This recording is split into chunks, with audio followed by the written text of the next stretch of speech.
আমরাও বিচার চাই, একজন মেয়ে হিসেবে বিচার চাই, একজন সাংসদ হিসেবে বিচার চাই, একজন রাজ্যবাসী হিসেবে বিচার চাই।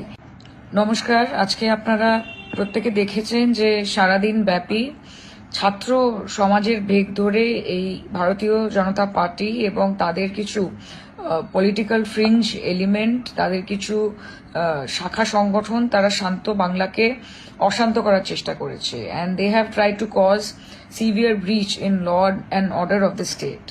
আমি এইটুকু নিশ্চিত যে আজকের এই আন্দোলনে বিজেপির ছোট থেকে বড় নেতা সবাই ছিল, শুধুমাত্র ছাত্ররা ছিল না। And they have continuously try to instigate and provoke the police administration. তাদের ওপর পাথর ছুঁড়ে, তাদের ওপর চড়াও হয়ে, কিন্তু পুলিশ অত্যন্ত ঠান্ডা মাথায় আজকের গোটা সিচুয়েশনটাকে হ্যান্ডেল করেছে।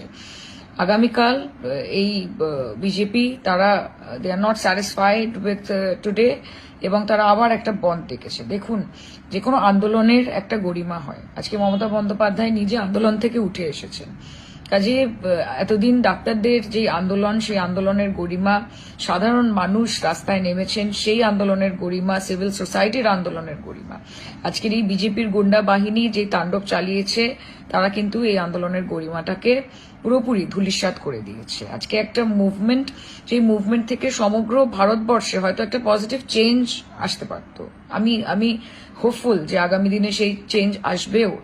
কিন্তু এই গুন্ডা বাহিনী, এই হুলিগানরা এবং এই ভারতীয় জনতা পার্টি, তারা একটা মুভমেন্টকে পলিটিক্যালি হাইজ্যাক করে নোংরা রাজনীতি করছে, এবং এই বন্ধ হচ্ছে তারই আরেকটি নমুনা। আমি আমার লোকসভা, যাদবপুর লোকসভা কেন্দ্রের সকল মানুষ তথা পশ্চিমবঙ্গের সকল মানুষকে এটা অনুরোধ করব যে আগামী দিন অফিসিয়ালি সবকিছু খোলা থাকবে, স্কুল, কলেজ, বাজার, দোকান, যানবাহন, সবকিছু। আপনারা একটি স্বাভাবিক দিনের মতোই আগামী কালটা কাটাবেন। আপনারা ভয় পাবেন না। কোনো রকমের ঝামেলা হলে, কোনো রকমের অসুবিধে হলে পুলিশ প্রশাসন তারা আপনাকে সুরক্ষিত রাখতে দায়বদ্ধ, এবং তারা তাদের কাজ করবে।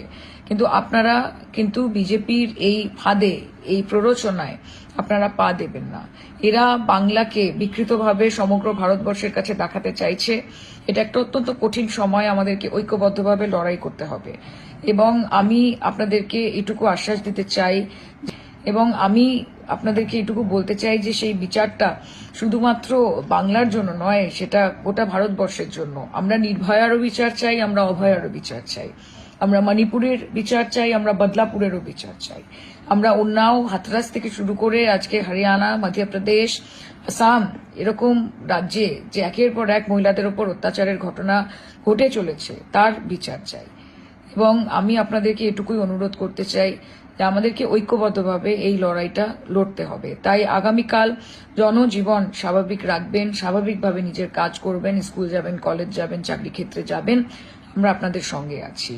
এবং আগামীকাল আপনারা জানেন যে পশ্চিমবঙ্গ তৃণমূল ছাত্র পরিষদের প্রতিষ্ঠা দিবস। আমরা প্রত্যেকে সেখানে উপস্থিত থাকব, নেতা উপস্থিত থাকবেন, নেত্রী উপস্থিত থাকবেন, এবং আগামীকাল আমরা পুনরায় এই শপথ নেব যে এই শান্ত বাংলাকে আমরা কাউকে অশান্ত করতে দেব না।